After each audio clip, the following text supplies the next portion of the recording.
স্বাগতম বন্ধুরা আজকে নতুন একটি ভিডিওতে। বন্ধুরা আমরা কথা বলবো আজকে রিসেন্টলি লঞ্চ হওয়া পোকো X5 Pro ফোনটি নিয়ে। অর্থাৎ এই যে 6 তারিখ গেল, এই 6 তারিখ কিন্তু ফোনটি লঞ্চ হয়েছে ইন্ডিয়ান মার্কেটে। ফোনটি বেশ কম দামেই লঞ্চ হয়েছে এবং এর যে ভেরিয়েন্ট রয়েছে বা এর পারফরমেন্সের দিক থেকে কিন্তু ফোনটি সব দিক থেকে এগিয়ে রয়েছে। তো বন্ধুরা ভিডিওটি একটি স্কিপ না করে সম্পূর্ণ দেখুন এবং হ্যাঁ বন্ধুরা ভিডিওটি একটি লাইক দিন। বন্ধুরা আমরা জানি পোকো X Proর যে সিরিজটি থাকে সেটা কিন্তু পারফরমেন্সের দিক থেকেই আমরা বেশি জানি বা এর পারফরমেন্স কিন্তু দুর্দান্ত হয়ে থাকে।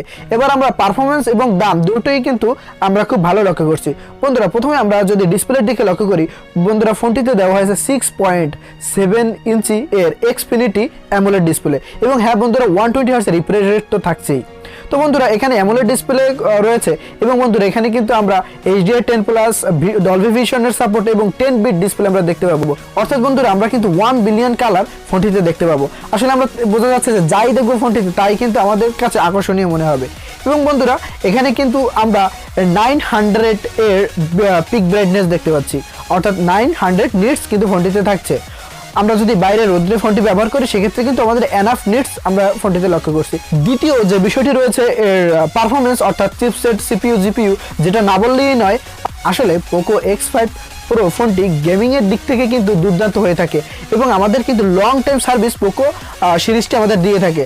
তবে বন্ধুরা আমরা পোকো X3 Pro ফোনটিতে কিন্তু একটু ঝামেলা দেখেছিলাম বা আপডেটের পরে একটু সমস্যা হয়েছিল, কিন্তু এই বাগসগুলো কিন্তু এবার ঠিক করা হয়েছে, যেটা আমাদের পোকোর হেড হিমাংশু টন্ডন এটি কিন্তু আমাদের জানিয়েছেন যে এবার সেই গত যে প্রবলেমগুলো হয়েছিল সেই প্রবলেমগুলো এবার হবে না। এবার আমরা চিপসেট হিসেবে দেখতে পাচ্ছি কোয়ালকম স্ন্যাপড্রাগন 778G এই প্রসেসরটি, যেটা হ্যাঁ একটু পুরনো বলতে পারি, কিন্তু বন্ধুরা এর আন্তত স্কোর কিন্তু রয়েছে 5,20,000 প্লাস। তো বন্ধুরা এখান থেকে কিন্তু আমরা বুঝতে পারছি খুব ভালো গেম প্লে করতে পারবো। এবং বন্ধুরা গেম প্লের দিকে যদি আমরা লক্ষ্য করি, আমরা কিন্তু 60 FPS আমরা গেম প্লে করতে পারবো, অর্থাৎ হাই রেজলিউশন কিন্তু আমরা পেয়ে যাচ্ছি। এবং হ্যাঁ বন্ধুরা গ্রাফিক্সে থাকছে 642L এর গ্রাফিক্স এবং অক্টা কোরের CPU, অর্থাৎ দুর্দান্ত কম্বিনেশন কিন্তু আমরা এখানে লক্ষ্য করছি। তো আমরা বলার অপেক্ষা রাখেন, আমরা খুব ভালো গেম প্লে কিন্তু এই ফোনটি থেকে করতে পারবো।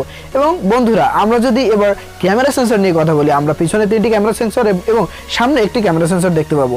পিছনের ক্যামেরা সেন্সরগুলোর মধ্যে 108 মেগাপিক্সেলের মেইন ক্যামেরা, যেটা স্যামসাং থেকে প্রোভাইড করা হয়েছে, 8 মেগাপিক্সেল আল্ট্রা ওয়াইড ক্যামেরা এবং 2 মেগাপিক্সেলের ম্যাক্রো ক্যামেরা আমরা দেখতে পাবো। যে এখানে বন্ধুরা 2 মেগাপিক্সেলের ম্যাক্রো ক্যামেরাটা মোটামুটি আমাদের ছবি ক্লিক করতে দেখা যাবে, বা কিন্তু আমরা যে 108 মেগাপিক্সেলের মেইন ক্যামেরা সেন্সরটি পাচ্ছি সেটা কিন্তু দুর্দান্ত আমাদের ছবি এবং ভিডিওগ্রাফি দিয়ে থাকবে। এবং আমরা ভিডিও রেকর্ডিং এর যে রেজলিউশন থাকবে সেটা কিন্তু 4K ভিডিও রেকর্ডিং করতে পারবো 30 FPS যেটা সর্বোচ্চ। তো এখান থেকে আমরা কিন্তু এই যে বাজেট আমরা দেখতে পাচ্ছি সেখানের দিকে লক্ষ্য করলে এটি আমাদের জন্য যথেষ্ট। এবং সামনে আমরা দেখতে পাবো যথারীতি 16 মেগাপিক্সেলের একটি ক্যামেরা সেন্সর। সেলফি তোলার ক্ষেত্রে বন্ধুরা এর থেকে বেশি আমরা আশা করতে পারি না এই বাজেটের হিসাব যদি আমরা লক্ষ্য করি। এবং বন্ধুরা ফোনটিতে দেওয়া হয়েছে 5000 mAh এর একটি ব্যাটারি, যেটা 66 ওয়াটের একটি চার্জার দেওয়া হয়েছে। এবং হ্যাঁ বন্ধুরা ফাস্ট চার্জিং কিন্তু প্রোভাইড করছে ফোনটি আমাদের। এছাড়া বন্ধুরা ফোনটির যদি আমরা ওয়েটের দিকে খেয়াল করি, ফোনটি কিন্তু অনেক লাইট ওয়েট। এবং হিমাংশু টন্ডন যিনি পোকোর হেড, তিনি বলেছেন যে পোকো সিরিজের সবথেকে পাতলা এবং সবথেকে হালকা ফোন হচ্ছে পোকো X5 Pro ফোনটি। আমরা যদি ফোনটির ওয়েটের দিকে লক্ষ্য করি, ফোনটি কিন্তু 182 গ্রাম ওয়েট রয়েছে। যেহেতু আমরা দেখতে পাচ্ছি 5000 mAh ব্যাটারি, তারপরেও কিন্তু ফোনটির ওয়েট অনেক লাইট আমরা লক্ষ্য করছি। আমরা যদি পোর্টস এবং বাটনসের দিকে খেয়াল করি, আমরা বাঁ দিকে ফ্ল্যাট দেখতে পারবো, ডান দিকে ভলিউম আপ এবং ডাউন বাটন, এবং তার নিচে রয়েছে সাইড বাটন ফিঙ্গারপ্রিন্ট, এবং ওটাই হচ্ছে মেইন পাওয়ার বাটন। আর নিচে দিকে যদি আমরা খেয়াল করি, আমরা দেখতে পাবো একটি সিম ট্রে, একটি লাউড স্পিকার পোর্ট এবং একটি টাইপ সি পোর্ট। এবং উপরের দিকে আমরা কিন্তু পেয়ে যাবো আরও একটি লাউড স্পিকার পোর্ট, একটি আয়ার ব্লাস্টার, একটি নয়েজ ক্যান্সেলেশন এবং একটি 3.5 mm এর হেডফোন জ্যাক। তো বন্ধুরা সার্বিক দিক থেকে কিন্তু ফোনটি আমাদের কাছে আকর্ষণীয় লাগছে। বন্ধুরা এই ছিল যাবতীয় ফিচারগুলো। এবং হ্যাঁ বন্ধুরা মেইন যে বিষয়টি, যে ফোনটির প্রাইস জানি আমরা এই ভিডিওর মাঝে মাঝে বলে গেলাম।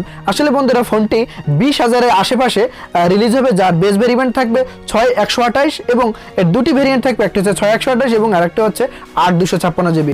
ইন্ডিয়া যেহেতু এটা 20,000-এর আশেপাশে ফোনটি রিলিজ হচ্ছে, তো বাংলাদেশে আমরা 25 থেকে 30,000-এর মধ্যে পেয়ে যাব। যদিও বন্ধুরা ফোনটি ইন্ডিয়ায় যেহেতু ইন্ডিয়ান মার্কেটে লঞ্চ হয়েছে, সেক্ষেত্রে কিন্তু ফোনটি 20,000-এ একটি দুর্দান্ত ফোন আমরা কিন্তু লক্ষ্য করছি। এক্ষেত্রে কিন্তু আমরা যদি কার্ড থেকে পেমেন্ট করি, সেক্ষেত্রে কিন্তু আমরা আরও ছাড় পেয়ে যাচ্ছি। তো বন্ধুরা ফোনটি আপনাদের কাছে কেমন লেগেছে এবং এর বাজেট আপনাদের কাছে কেমন লেগেছে এবং বাংলাদেশে কত টাকায় এই ফোনটির প্রাইস রাখা হলে আপনাদের জন্য উপযুক্ত মনে হবে। তো বন্ধুরা অবশ্যই কমেন্ট করে জানাবেন এবং হ্যাঁ বন্ধুরা, ভিডিওটি একটিও ভালো লেগে থাকলে ভিডিওটিতে একটি লাইক দিন এবং চ্যানেলটিকে সাবস্ক্রাইব করে নোটিফিকেশন বাটনটি প্রেস করে আমার পাশে থাকুন। ধন্যবাদ বন্ধুরা, ভালো থাকবেন সকলে।